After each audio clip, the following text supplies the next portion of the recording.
Hello, everyone, and welcome to Slash Film Daily for Tuesday, November 6th, 2018. On today's episode, we're going to talk about what we've been up to in the water cooler. This is Slash Film Editor-in-Chief Peter Sciretta, and joining me on today's podcast is Slash Film Managing Editor Jacob Hall. Hello, hello. Weekend Editor Brad Oman. Hey, that's me. Senior Writer Ben Pearson. Hey, what's going on? And writers Hoai-Tran. Hey, everyone. And Chris Evangelista. Hello. So it is voting day. Who here has voted? Me. I voted in early voting last week. It was let's just say I'm not a fan of Ted Cruz, and I've never been happy to cast a vote. Yeah, Jacob lives in Texas, and they're trying to turn it blue. I'm gonna sit this year out, guys. I'm just not gonna do it. No, of course I voted. It's not an important year, so don't worry about it. Yeah, I'm planning to do it on my lunch break, and I voted. This morning I got up early. Me and my wife went over, and it was packed. It's never packed, so I hope that's a good sign. Unless they were all voting Republican, and then it was a bad sign. So we'll see. I don't know. I took my grandma with me, actually, who has not voted in decades, I think. And she was particularly passionate about voting this year. She's been kind of on a news binge, which is kind of unhealthy for her because she's been increasingly just anxious every time she reads the news, and she sends me all these clips. And it's like, do you know what's going on? I'm like, yes, Van Wai, I do. I'm sorry. So it was yeah. So and there's Vietnamese on the ballots too, where I was, which was a new thing I think I haven't seen before. Like, I feel bad for living in California because I know how we're going to vote already. And I know that's not a reason not to vote because obviously there's all these other things like I want to vote on the daylight savings time thing and Prop 12, which is about the animals. But I wish I could be making a bigger difference like you, Jacob, in Texas. Yeah, I mean, I said this to you guys before, but there are millions and millions of left-leaning Texans. And if we all organize and get together, Texas could turn blue either this year or in a year coming up soon. It's just the fact that we've been conditioned to think it's a lost cause, and we've been conditioned to think that it's hopeless to try to vote for, someone who's not Ted Cruz. So go Beto O'Rourke. By the time you hear this, maybe we'll be crying our tears and hoping for next time. But I know that there's a belief in Texas that within a decade or so, if things continue the track they're going, Texas could be a blue state, and fingers crossed. I hope by the end of today we've gotten rid of daylight savings time in California. Okay. Anyway, that is, I don't know. I just feel like California. Am I wrong, Ben? Like, what can we do in this election? Like, what real power do we have? I know what you're talking about, but I mean, it's important just to do it anyway. No, I'm doing it. I'm not saying not to do it. It's just I feel like powerless to like the big cause. It's like I want to move back to my home state of Florida and vote there just because I know it would. Yeah, I understand where you're coming from. Yeah. Okay, let's dive into the water cooler. Let's start off with what we've been doing. Last week was Halloween. I celebrated Halloween at the West Hollywood Halloween Carnival, which is the biggest Halloween celebration in the world. It's basically like a 1 mile stretch of West Hollywood that basically becomes a gigantic party with everybody in costume, and it was a lot of fun. What else did I do lately? I didn't really do much this last week, so this is going to be kind of a boring update. I updated my Apple Watch, and the update that came out last week that was online for a couple hours apparently had a defect, and it bricked my Apple Watch. I actually had to go to the Apple store and send my Apple Watch out, and I got it back, and it's working. Not that interesting. I went to Disneyland, and Disneyland right after Halloween, and the week after Halloween, and is kind of the transition point where they're actually like transitioning from Halloween to, Christmas. So I didn't get to see any of the cool Christmas stuff, and most of the Halloween stuff was taken down. But that was fun. And I also got to see Ralph Breaks the Internet, which I'll talk about later. I talked to the directors over the weekend at the junket. And I actually asked Rich Moore, who I found out this trivia bit online. I didn't know if this was true because sometimes when you read IMDb trivia, you don't know what is actually true. It's all like user submitted. But there was a bit in there in his bio that said that Rich Moore, the guy that directed Zootopia, co-directed Zootopia and co-directed Wreck-It Ralph and Ralph Breaks the Internet, that he was the one who actually designed Ned Flanders for The Simpsons. So I got to ask him about that, and it turns out he was the first person to design Ned Flanders in that Christmas episode, that pilot Christmas episode. So that interview will be on the site probably next week or something like that. Yeah. But that's what I've been up to. Brad, what have you been doing? Well, as I said on last week's Water Cooler, I was in Utah for the week. Unfortunately, after we recorded that episode, I ended up getting sick, and I'm still dealing with the remnants of it. I got seriously one of the worst sinus infections I've ever had. Nonstop congestion, sinus pressure, a terrible cough. Thankfully, it didn't ruin the entire week we were there. We ended up staying home. Is that like caused by the altitude or made worse by the altitude there? I think it was made worse by both the dry climate and the elevation. But aside from that, I think this is just a really nasty strain. I think it started off as a cold and turned into a sinus infection because my dad had the same thing. And yeah, it didn't ruin the week, but we ended up staying home a little bit more than we otherwise might have. We missed out on a couple fun Halloween activities, but we still got to do one really cool thing because we weren't going to miss out on this because we got tickets to go see Ghostbusters in concert. We reported on that a while back that there was going to be this touring orchestra event where they were going to be playing Ghostbusters, and the respective orchestra in wherever location it's playing would provide the score. And it was fantastic. It's one of the things that was really cool about it is that so normally when they do these kinds of things, they just have, whichever conductor usually works in the area with that specific symphony do lead the orchestra. But in this case, they actually had Elmer Bernstein's son conducting the orchestra. So Elmer Bernstein is the person who composed the score for Ghostbusters. He's also composed things like The Magnificent Seven and The Ten Commandments. So that was pretty cool. And it was the symphony was perfect. It was really fun to watch Ghostbusters with an audience that really loved the movie.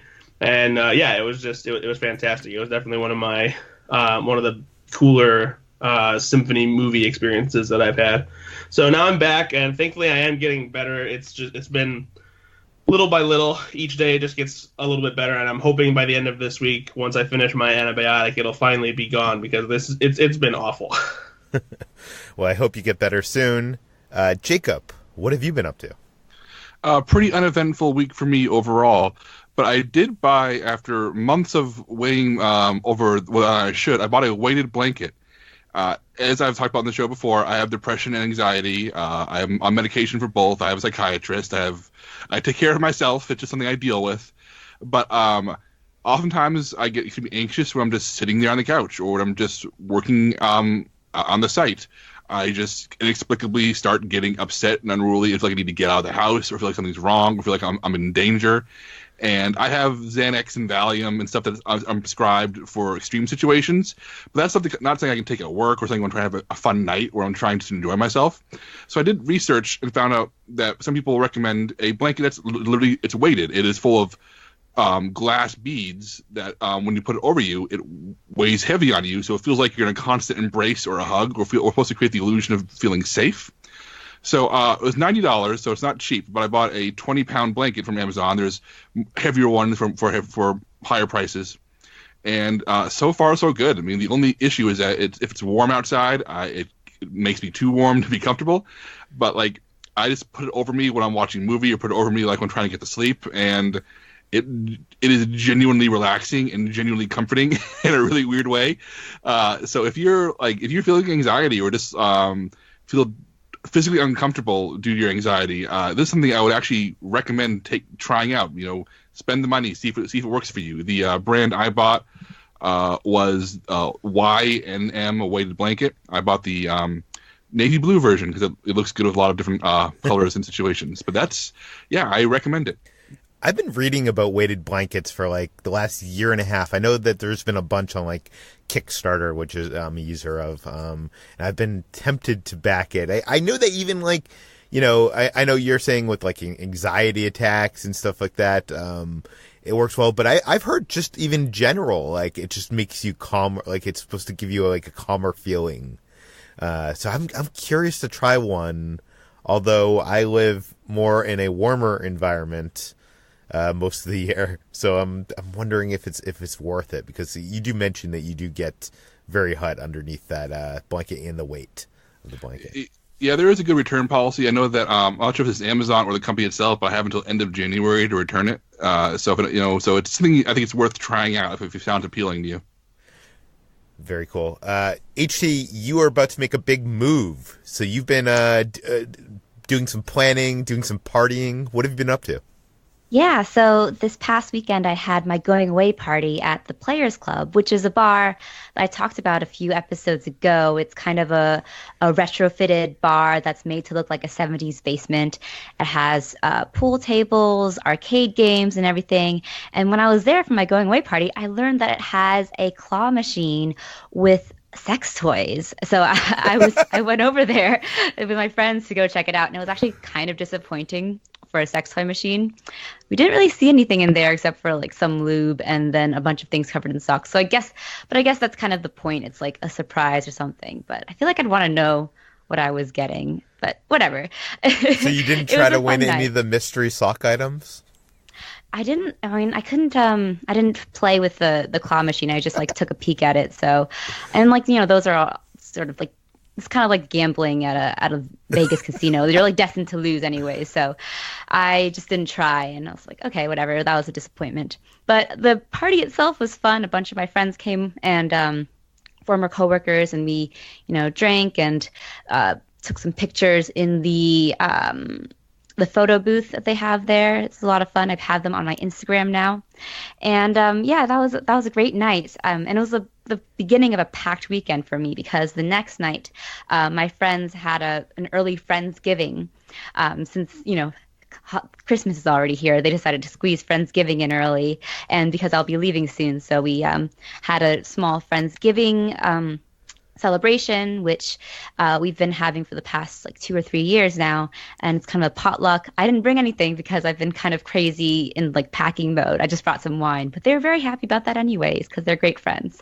But that was not the end of my night, because later that night I ended up going to meet Ryan Bergara and Shane Madej from BuzzFeed Unsolved.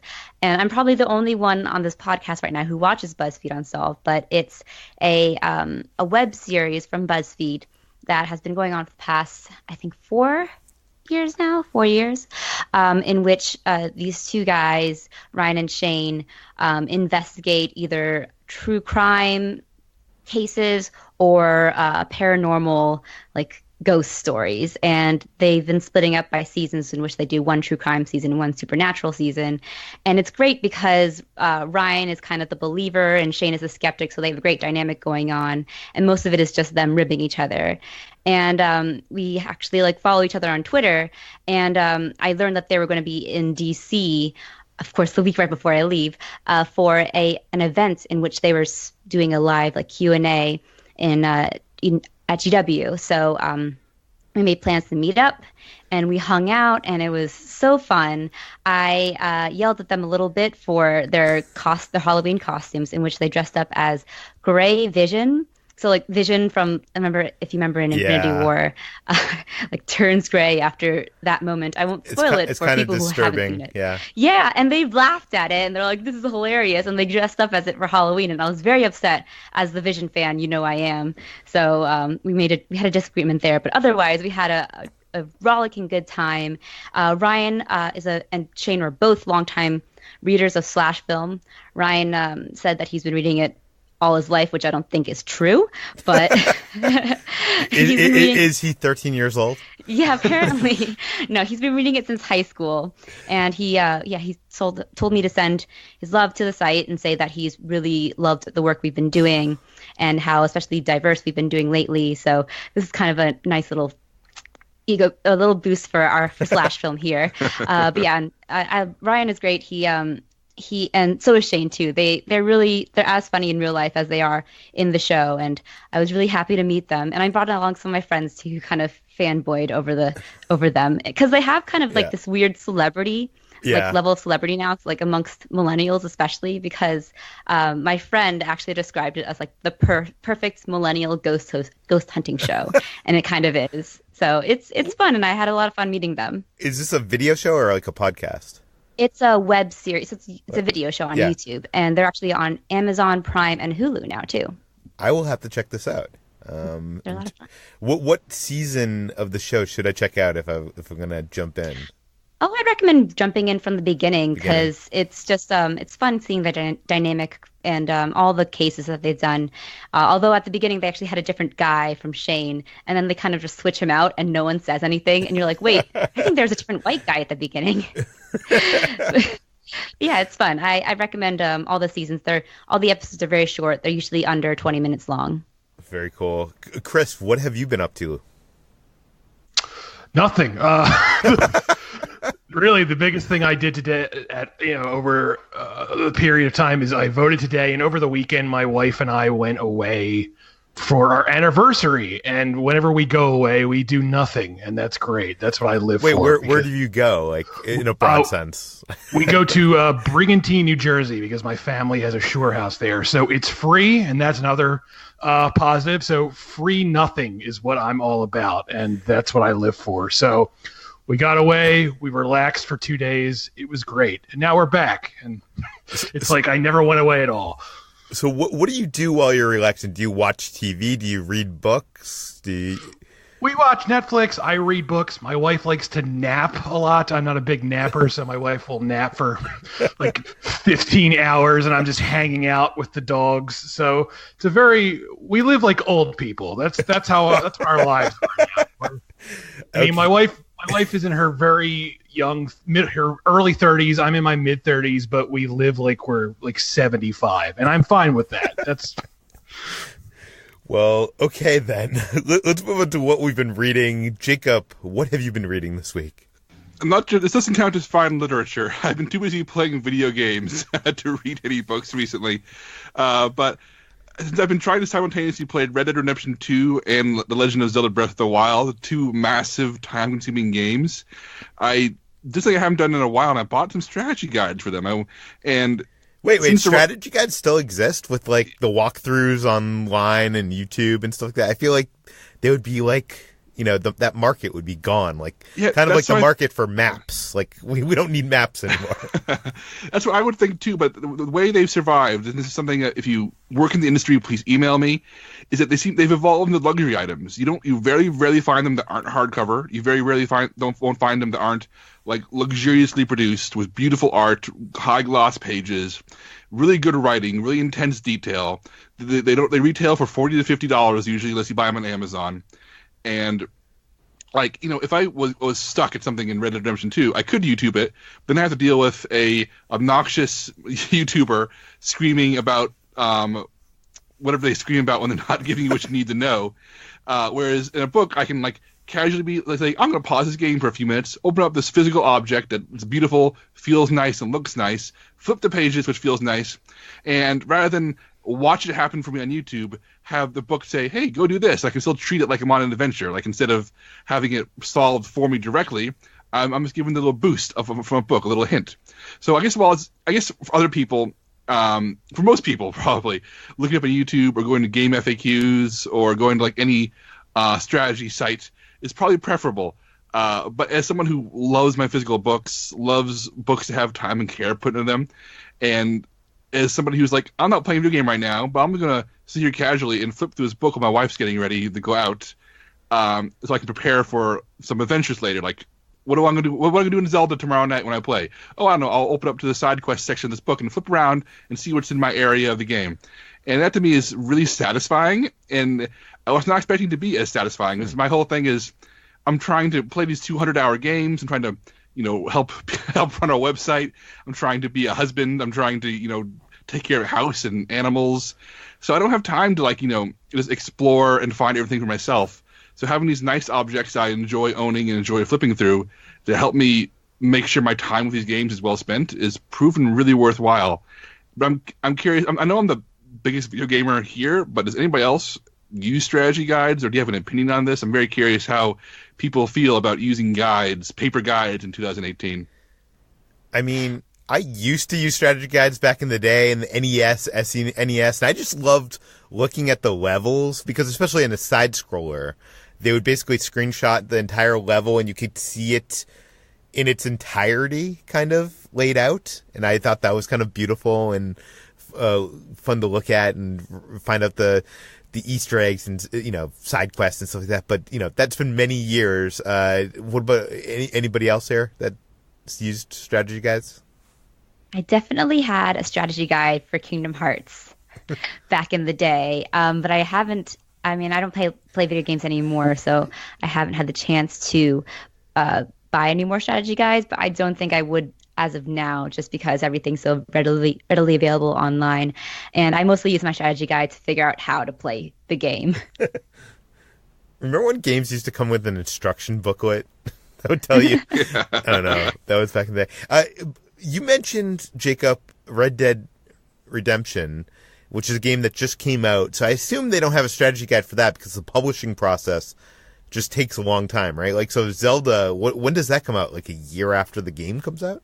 Oh, no, they have the guides ready really? Day and date now. Yeah, it's because I know back in the day, like when you find the Prima guide and the Brady Games guides, they would work with the developers directly. They would essentially be in there with the developers writing those guides while the game was being finished.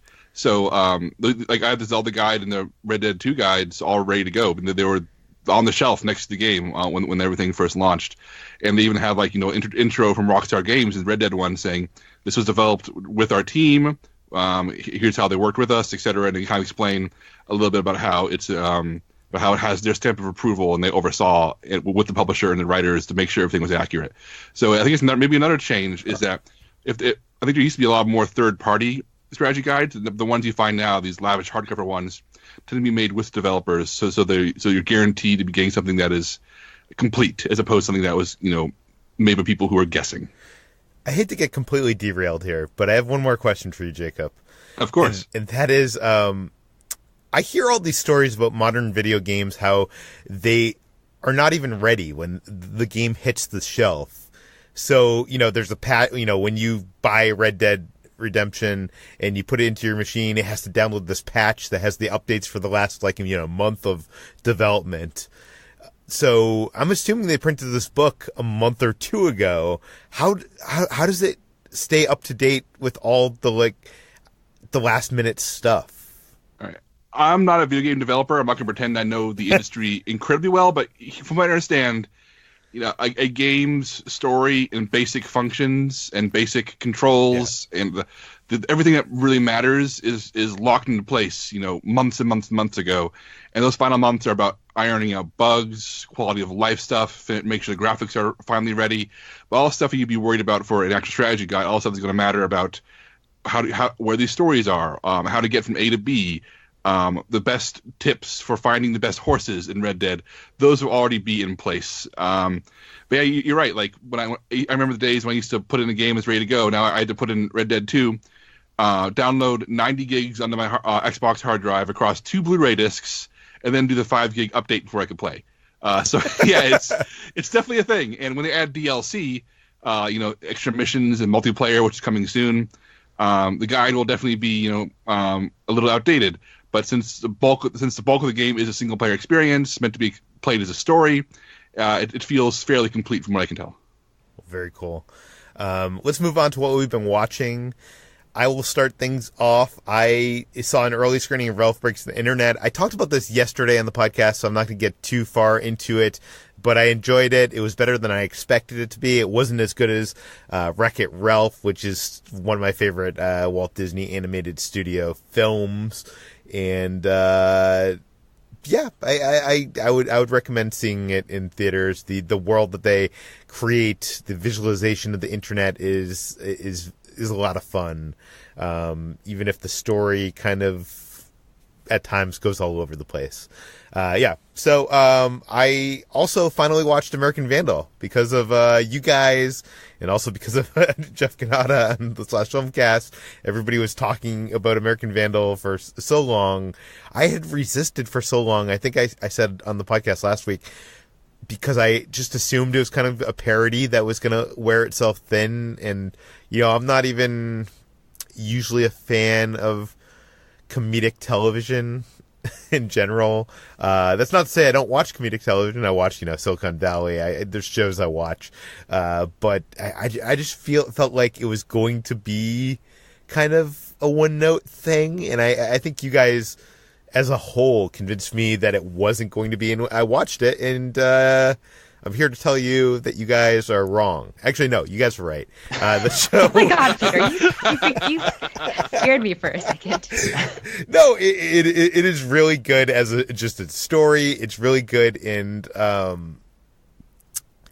introspective it is on the true crime and also documentary filmmaking process. It's so clever, so smart.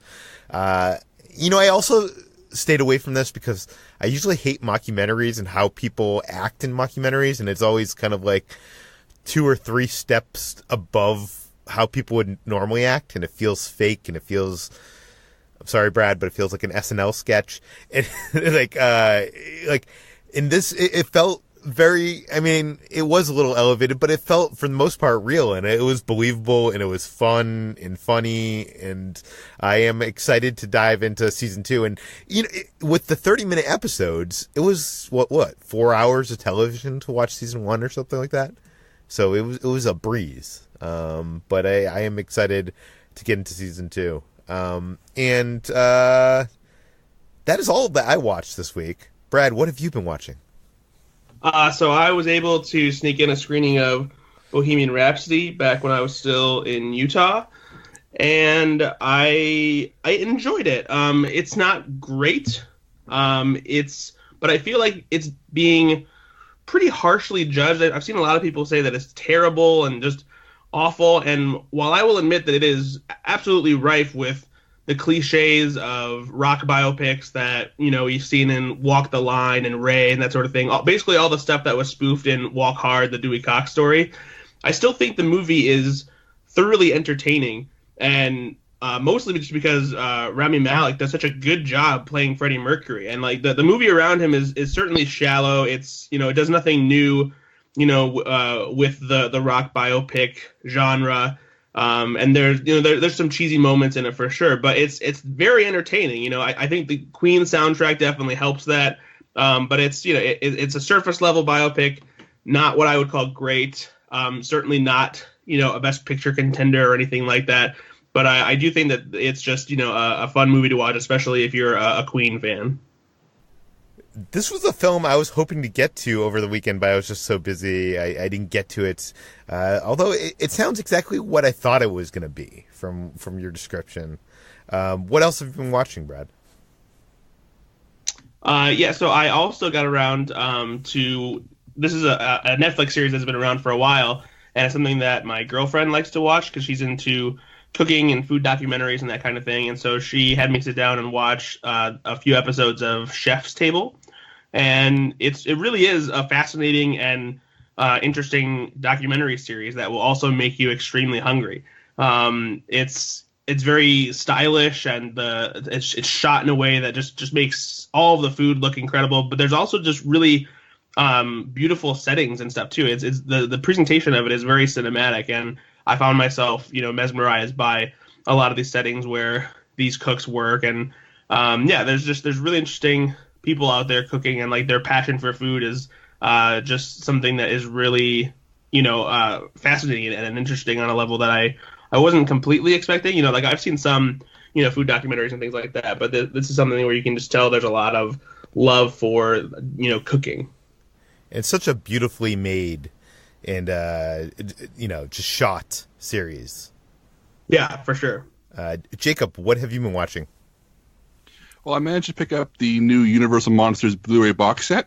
I had the one from a few years ago that had, I think, maybe 8 movies in it.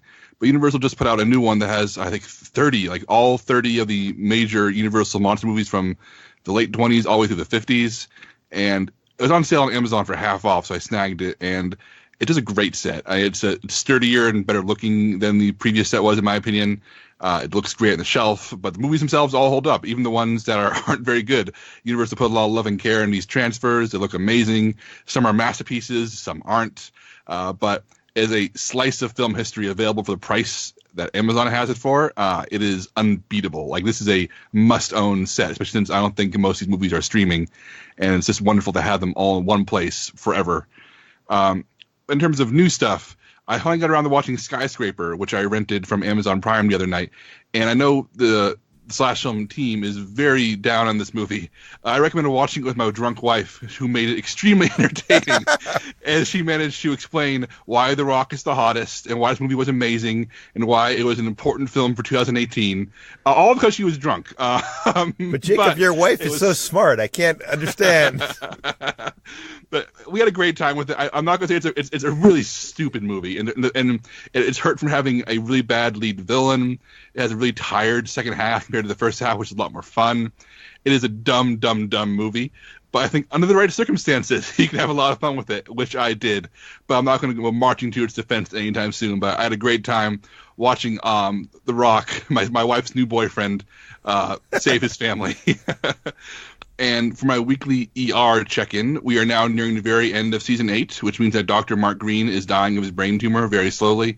And we just last night watched the episode that caught me by surprise because it was a crossover with the long-dead TV show Third Watch, which was created by one of ER's executive producers. And it was so strange to see like one character say like, I gotta go to New York to find my missing sister, and walk into the world of Third Watch, a show I've never seen, but the show clearly expects me to know who all these people are and barely introduces them. And it was maybe my least favorite episode of ER of all time, because it just became an episode of Third Watch. I'm like, why am I watching Third Watch? I want to watch ER, damn it. But season 8 is actually a big improvement over season 7. Even though the mass exodus of cast members has me worried. I mean, Dr. Green is leaving because he's dying. Dr. Benton, my man Dr. Benton, left the show. Dr. Dave got fired. Dr. Cleo left for a new job. So there's all these doctors who I love very much are leaving the show and leaving behind all these second stringers and newcomers.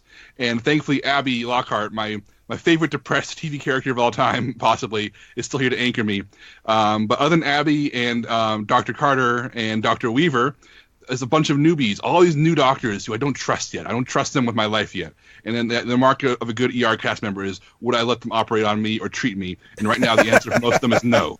So we'll see how season 9 goes. I love that is how you judge them, is if they're good enough for you.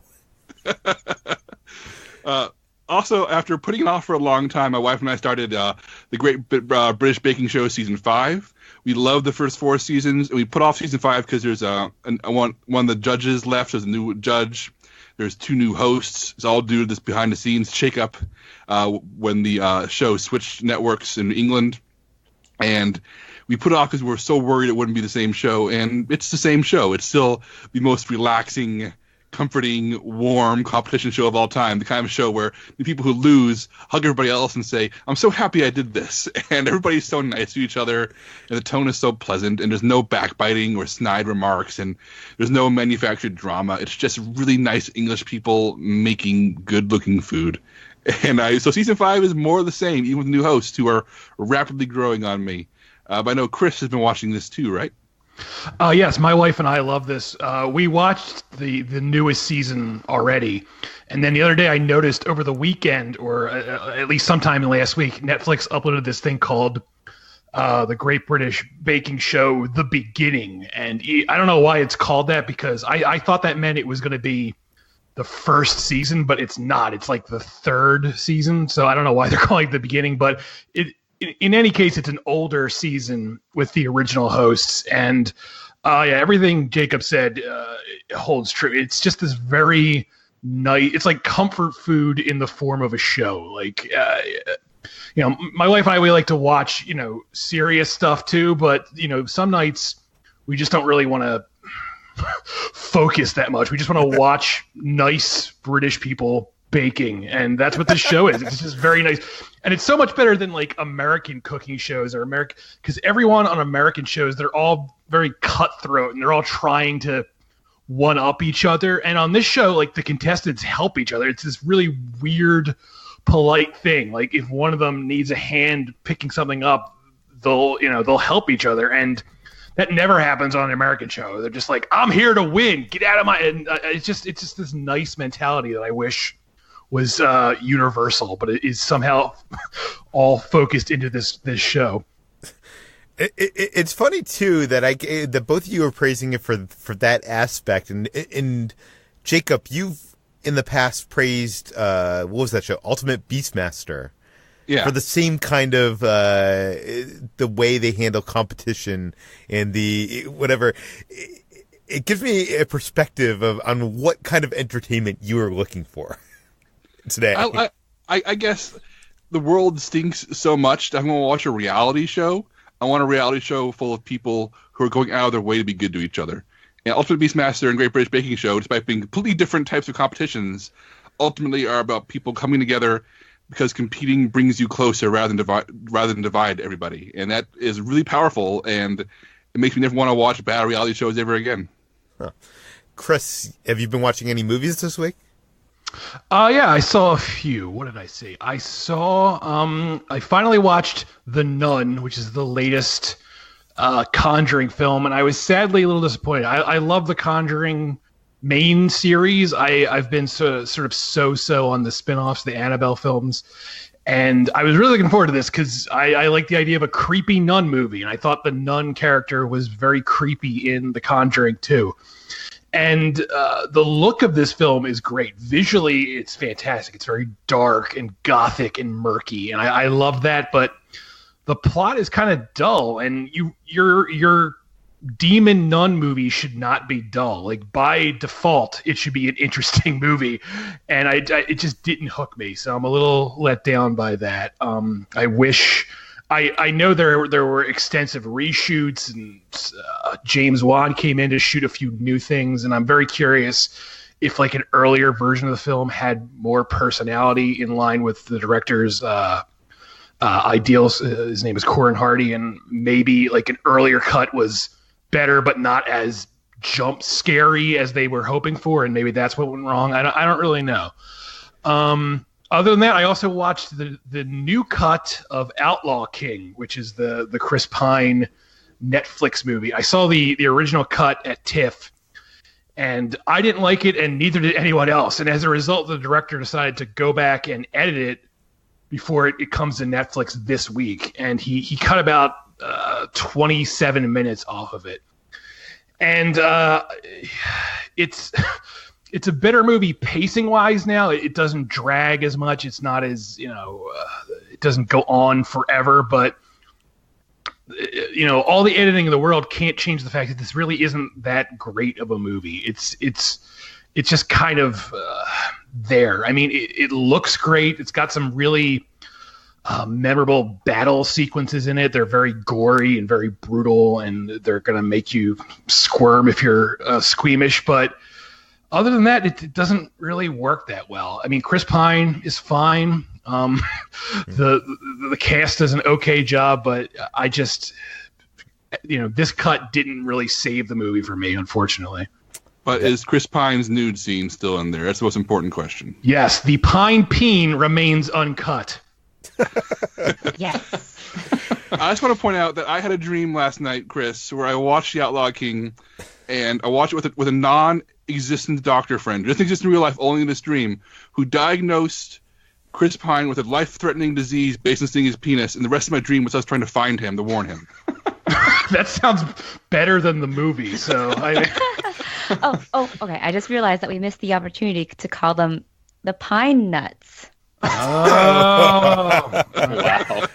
Also, I'm not going to make any assumptions, but the fact that you said the Pine Peen is uncut, does that mean he's not circumcised? No, that was just that was some wordplay on my part. I'm pretty sure he is actually cut. So I mean, you'll have to zoom in when it drops on Netflix this Friday. let's shut it down, guys. It's not going to get any better than that. Well, Ben, you've been watching a lot of stuff. So what have you been watching? Yeah, I watched the 1933 King Kong movie for the first time. I've seen, I think actually only Peter Jackson's version from, what was that, 2005 when that came out. That's the only official King Kong, Kong Skull Island, which came out last year. But in terms of like quote unquote real King Kong movies, that was the old school ones anyway. That was the only one I'd ever seen. So I decided to go back and check out the original. It was on TCM recently, and this movie is really good. I mean, it's really difficult to stomach some of the stuff, like the racism and the misogyny and some of that stuff, looking at it through a 2018 lens. But I'm not really interested in judging an older movie on modern standards. It just doesn't make a lot of sense. So for the time and for what it was, like the special effects, especially like the stop motion stuff from Willis O'Brien, like that, a lot of that looks really great still. I mean, it was made in 1933 and it still holds up pretty well. I was surprised at how well the emotion comes across in the Kong character in that movie. And I was also, I think my biggest surprise of the whole thing was Fay Wray, who is the lead actress in the movie. And I don't know, I guess I've never seen her in a movie before. And I always just sort of assumed that she was like an early scream queen, and that was about it. That's all she did in this movie was scream, and like maybe that's why she got cast, was she was really great at screaming. But like she is like a straight up movie star. I mean, watching this movie, it was like, wow, she is really, really good. I wonder what else she's been in. And then I was just clicking around on Wikipedia a little bit and saw that she's been in a bunch of other stuff that I've just never got around to seeing. So I'm going to have to add some of that to my queue, because I was very impressed with her performance. And yeah, I think it's definitely worth seeing if you've never checked it out, just for like the historically significant aspect of like going back to those early days and thinking about like how soon this was made after like the jump to sound, for example. It just sort of made it all the more impressive. This was a huge movie at the time. It saved RKO from bankruptcy, and it feels like it would have been a huge movie. It has this big like summer blockbuster feel to it almost. I imagine that's what summer blockbusters might have been like in 1933. It tastes so well. Like so many old movies, like kind of trudge along modern standards, but King Kong flies. Like you're into that movie so fast. Yeah, it was very enjoyable. And then also I watched the first episode of Patriot Act with Hassan Minhaj, and I have never seen. I stopped watching The Daily Show a long, long time ago and was never really into it in the first place. I would just sort of check in here and there. So I was not familiar with Hassan Minhaj as a comedian. And I don't know, I gave this new show on Netflix a shot. It's like a weekly show that comes out on Sundays, and it's like the episodes are like 20 minutes, 30 minutes long or something. And it's just him tackling one topic. And I watched the first episode and really liked it, and then went back and watched his stand-up special from last year called Homecoming King, which I'd never seen before and didn't know anything about. And I was like blown away by how great this stand-up special is. It's one of, I'm sure there's like some Chappelle stuff in there, but this instantly rocketed into like the top 3 stand-up specials for me. And it's not even like that it's particularly laugh out loud funny, but just the structure of it, it's so surprising. This storytelling aspect of it is so great. I don't know. I was somebody who just completely missed the boat on Hassan Minhaj Homecoming King last year. And if you are like me, if you're like, what are you talking about?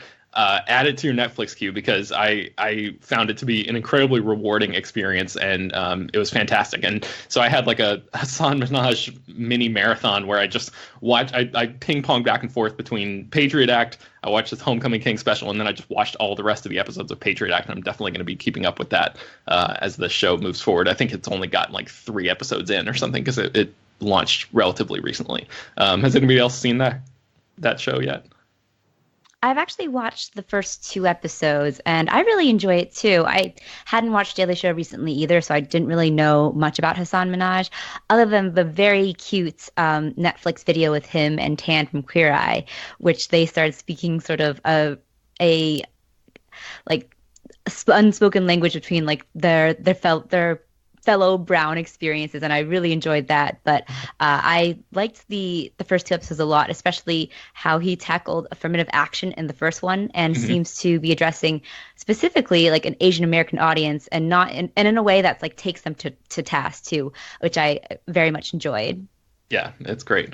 And then my wife is out of town, and she's not a huge fan of martial arts cinema. So I decided to watch The Night Comes for Us, which I think Chris and Jacob have both talked about previously. And I remember Chris making some comment about how if your wife saw you watching that movie, she would instantly divorce you or something like that. So I was like, all right, I'm going to wait until my wife goes out of town to check this one out, because there's a lot of like super hardcore violence and stuff in it. And I actually turned it off after 45 minutes. And I never do that with movies, just because it was so relentless in the extreme violence, and I didn't really care about the characters. And I think that is the latter point was the real sticking point for me, where I just like, with The Raid and all these other movies, I could always get into it on a base level where I was either rooting for or understood the characters. And this one, I just thought it was like so thin in terms of building the characters that I found it exhausting to watch, and like just unpleasant to watch because of how extreme the violence was. So I turned that off and watched all 3 Ip Man movies instead, which have been sitting in my Netflix queue for like, I don't know, years at this point. And those were very much more up my alley. Donnie Yen. What is Ip Man for people that don't know?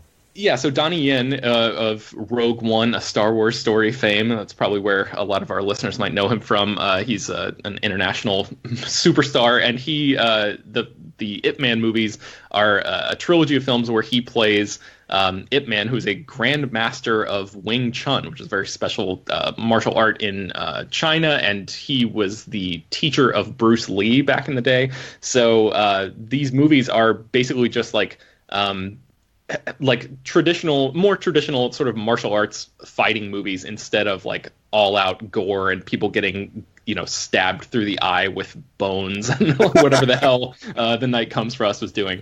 But I think I enjoyed the first Ip Man movie the most. That one came out in 2008. The other ones fall into a little bit more of like a traditional sports movie kind of formula, and especially Ip Man 2, like the back half of Ip Man 2 is basically Rocky 4 but with martial arts instead of boxing, which I found surprising and kind of strange. And then Ip Man 3 was, I mean, it's a solid trilogy, but I think the first one is the best one in terms of my that's how I see it anyway. But yeah, that was like I said, I really could get behind him as a character and understand sort of where he was coming from, and I enjoyed that world a lot more than The Night Comes for Us. I want to chime in this because Ip Man 1 is one of the very few martial arts movies I'd recommend to people who aren't martial arts fans, because the storytelling and the characters are so good. Ip Man 2 and 3 are, as Ben said, they're fine, but Ip Man 1 is like legitimately like one of my favorite like martial arts movies for reasons beyond the fighting. Yeah, there's some really great fight stuff too. Like I grew up sort of watching like Jackie Chan stuff, obviously, but I was around for like the Tony Jaa ascendancy, and I was a big fan of like the Ong Bak movies and stuff like that. So if anybody out there is listening and knows and enjoyed those movies but hasn't seen the Ip Man trilogy, I would recommend checking it out. Very cool. HT, what have you been watching? Speaking of Netflix, and also speaking of just genial reality shows in general, I've been watching Netflix's Queer Eye. I was kind of looking for a show to watch while I was packing, and something that I kind of didn't really need to pay too much attention to.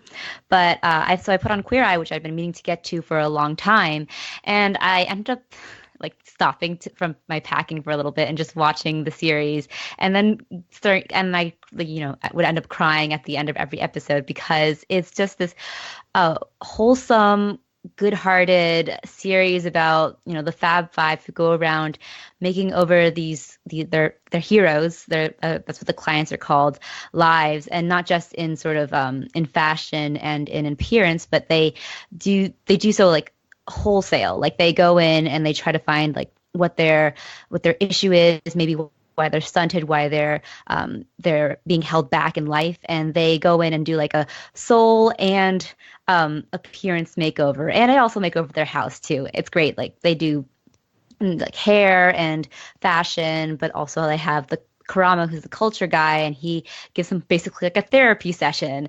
And then they have Bobby, who designs like basically an entire house for them. And it's so good, and it deals very well with racial and LGBT issues in kind of the Trump era, actually, because a lot of these episodes are set in Georgia, and where there isn't typically a large community that is very accepting of either LGBT people or of other races, which is there's a black man and then there's a Muslim man in the Fab Five. So it deals with them really well and quite gracefully in ways I didn't expect.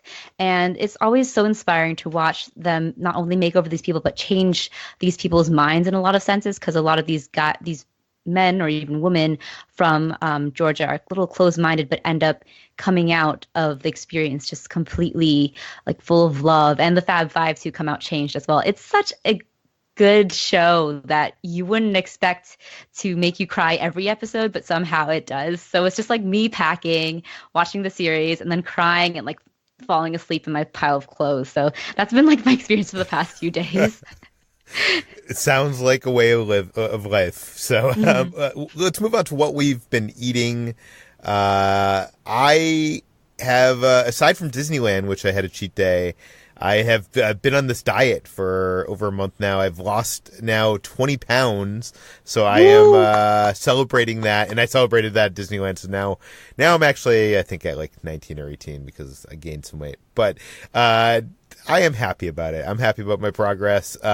Brad, on the other side of the coin, what kind of crazy things have you eaten this week?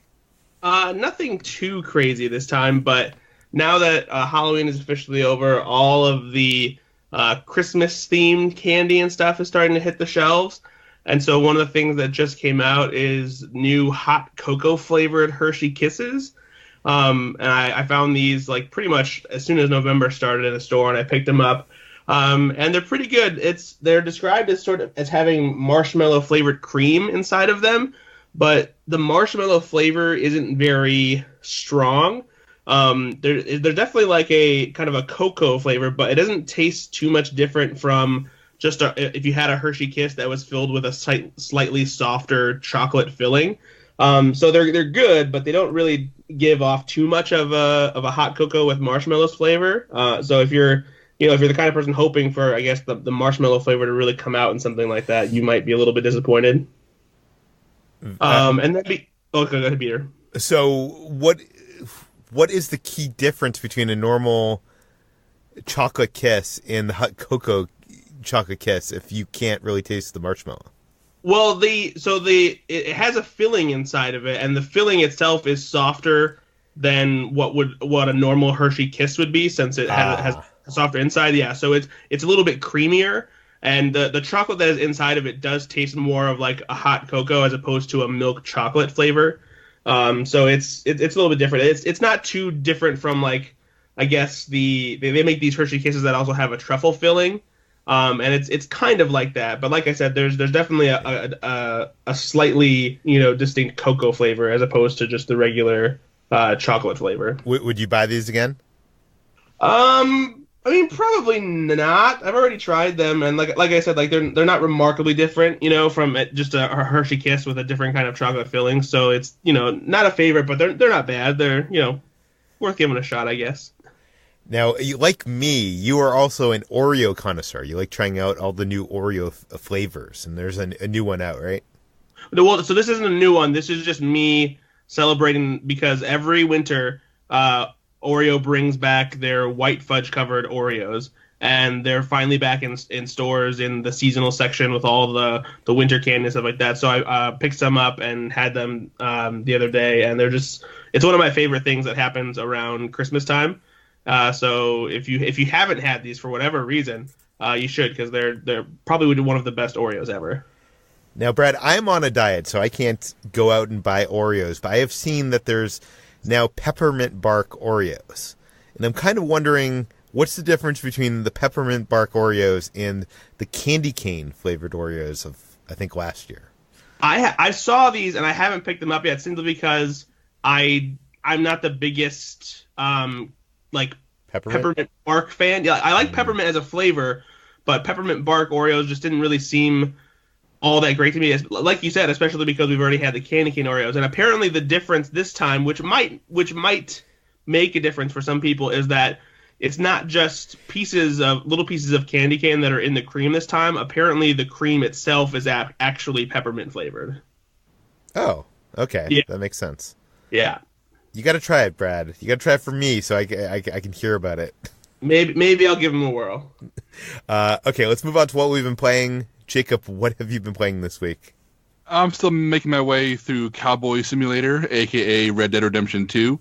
It is an astonishing piece of work. I've never played a game that was this immersive, and a game that forces you to live out that immersion. As discussed a lot online and a little bit last week, this game doesn't offer any shortcuts. It doesn't offer any easy ways to go about making your experience like sped up. For example, if you use your gun too often in this Western game, it starts becoming less effective. So you have to open up the menu, take out your gun polish, your gun oil, and clean your gun.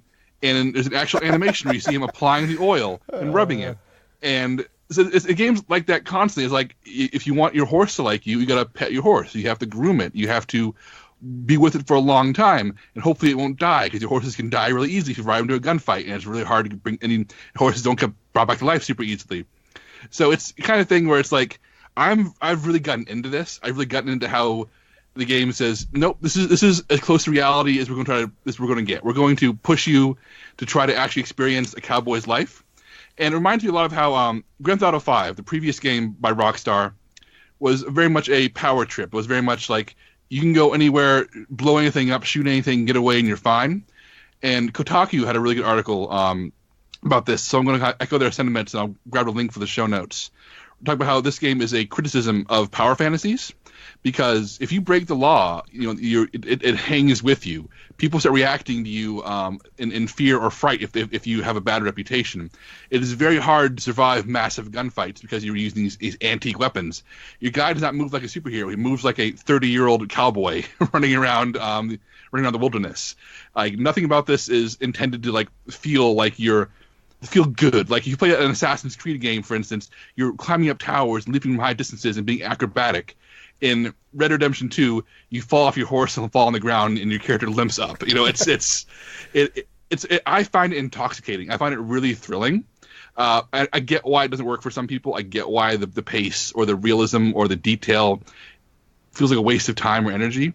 But I am fascinated by the tone this game presents. So the narrative is not ramping up in any way. The story is definitely slow moving. But at the same time, I'm not necessarily pouring through the story missions. Right now, the game's still teaching me things. Like, I thought I had learned everything the game needed to know, and then recently the game said, "Oh, we're going to go to the stables now to teach you how to buy and trade horses." So I'm like, "Oh, okay, I'm going to learn how to buy and trade horses now." I know from where I stand, the back half of the game the story gets really good, but right now, from where I am, the game is more about learning how to cowboy. And I'm learning how to cowboy, and I'm enjoying it very much. Still waiting for the story to really kick in, but I'm assured that it does. I'm actually surprised that the cleaning the gun example that you give, that there isn't a mini game in there where you actually have to somehow see a close up of the gun and clean it, and it's just like an animation, because I feel like that would be the true reality of the West, right? Like, where you actually have to get in there and get all the little areas somehow with the analog stick. But yeah, I don't know. Like I said, I feel like the game rides this very fine line between frustrating and enthralling, and it's kind of thing where you can go customize your bullets by taking your knife and carving a little hatch in them to make them more explosive or something like that. I remember, but you have to do it to each individual one of them at a campfire. So it's just the monotony of it is both the point, and it's the point of it. I'll just leave it there. It's the point of it. If you want to have these more powerful options or a better gun, you got to take the time to do it right. And it's a weird lesson for a medium entertainment that's often about immediate pleasure. What else have you been playing this week? I picked up a game that called The Mummy Demastered, and this game is strange as hell, Peter, because they don't make a lot of movie tie-in video games these days. Usually they make mobile games to tie in. This is a video game based on the 2017 Tom Cruise The Mummy. However... Wait, it just came out now? Or did it come out around the time? It came out last year, but Okay. last year I started hearing weird rumblings that it was actually a good game. So I picked it up when it was on sale for the Switch recently. And The Mummy Demastered, it's called Demastered because it is made to look like a game made in the early 90s. It's a Metroid or Castlevania style side-scroller where you're exploring tombs and battling mummies and monsters and upgrading your weapons and exploring. And it is really cool. It is so much better than the actual movie. It is really has a really great soundtrack. The gameplay is addictive. It has this old school, 16-bit look that I find really, really appealing in an age where I feel pixel art is often overplayed. And the fact that this mummy tie-in game is actually good and is actually worth playing is astounding and surprising, and it's pretty cheap. I think I know I got it on stuff for $13, and it's a full meal of a game. It's not like some cheap cash, and it's made by Way Forward Games, they're a good company, and I feel like I don't know how they got involved in this. I don't know how Universal let them make this or let them spend the time and energy to make it good. But somehow there's a really, really, really good 2017 The Mummy video game. So you're saying that the dark universe needs to pivot to video games? Maybe yes, if they're all this good. There's even a 16-bit Russell Crowe who appears on the screen to give you orders. That's amazing. That is crazy. Like, how much is that game? Like, how much did you get that on sale for? I got it for $13. I think it's normally $19.99. But if you're a fan of that kind of game, like how Metroid and Castlevania are the side-scrolling exploration games where they're not level-based, it's a massive world, but it's still side-scrolling, and you have to find new routes and explore and backtrack and use puzzle solving to get around while you're shooting enemies. It's that style of game, and it's definitely the phrase people use is Metroidvania because it's a combination of Metroid and Castlevania style design elements. But it really does work, and it's a really good throwback, and there are lots and lots and lots of Metroidvania-style games out there these days, and somehow The Mummy Demastered is top-tier Metroidvania. Crazy. What else have you been playing? It's still in the shrink wrap, but I picked up Diablo 3 for the Nintendo Switch. I played it on PlayStation 4 when it came out in 2012. Looking forward to playing it again mobile. I feel like it's the kind of game where it has enough grinding and enough entertaining repetition that's been great for plane trips, great for killing time between more important engagements. I'm really excited about hacking and slashing on my Switch. Very cool. HT, what have you been playing this week? So, two divas released two great self-love and self-empowering songs this weekend, and that's Ariana Grande's Thank You Next and Carly Rae Jepsen's Party for One.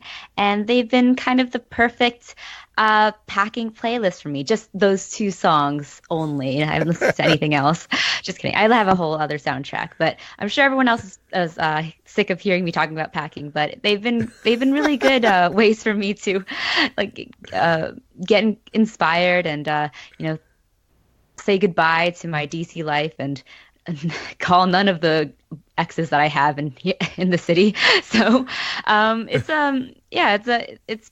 they're both great. Ariana's song is more of like a sultry, intimate R&B pop song, whereas Carly Rae's is her typical synthy 80s song. And I've been playing both of them nonstop.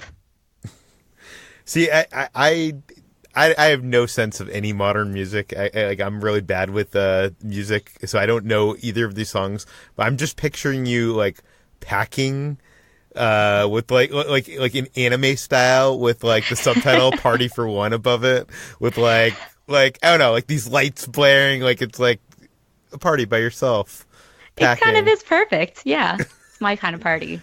Well, very cool. That brings us to the end of this edition of Slash Film Day. Actually, HT, when are you moving? This coming Saturday. This coming Saturday. Crazy. Okay. Well, this brings us to the end of today's Slash Film Daily. You can find more of all our work on slashfilm.com. You can find this podcast, Slash Film Daily, published every weekday on iTunes, Google Play, Overcast, Spotify, all the popular podcast apps. Please feel free to send us your feedback, questions, comments, concerns to peter@slashfilm.com, and we will try to get to them on a future edition. We've got quite a few answers or responses to Chris's life advice and some clarifications. So people either love it or do not like the advice that you are shelling out, Chris. We will get to that. We'll get to that later. My advice is perfect. It's flawless. Please go to our iTunes page, leave us a glowing 5-star review, tell your friends, spread the word, and we'll see you tomorrow. Hey, Peter, 2 things. Yeah. First of all, it's a Polygon article, not a Kotaku article, so I've put the link in the show notes for you. Okay.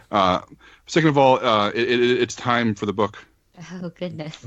It's time for the gargantuan book of insult, offense, and effrontery by Louis A. Sephian. See, I just imagine, like, someone who's, like, listening to the podcast for the first time and is like, I'm here to listen to news. And first of all, they're, like, listening to, like, HT talk about packing and me talking about dieting and Brad talking about Oreos and, like, what the heck is this? And he gets up to the point where Jacob pulls out this book.